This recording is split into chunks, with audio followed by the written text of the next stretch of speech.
20 gia đình chúng ta cùng di chuyển vào phía bên trong. Xin mời.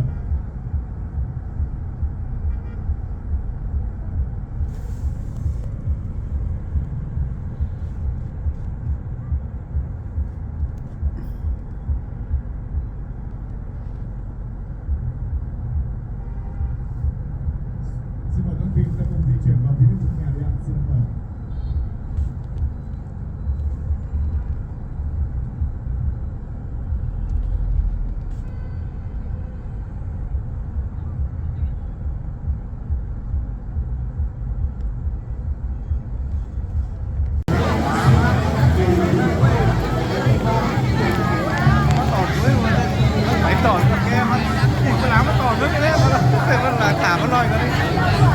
Sao khổng đó nó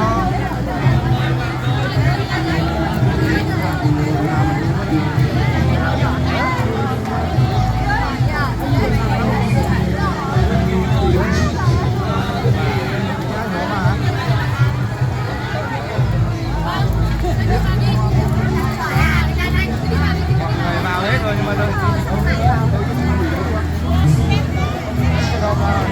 ngon như được chứ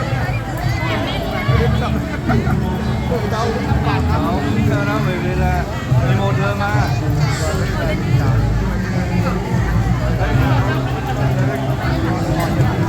giờ mình 11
và hai nhân vật chính Đức Thuận và Phương Hằng đang tay trong tay rót ly rượu đầu thắm và những dòng sông Lanh đang tuôn trào trên tháp đỉnh, thể hiện cho sự giao hòa trong năm, cho tình yêu chảy mặn của hai bạn trẻ theo năm tháng và thời gian.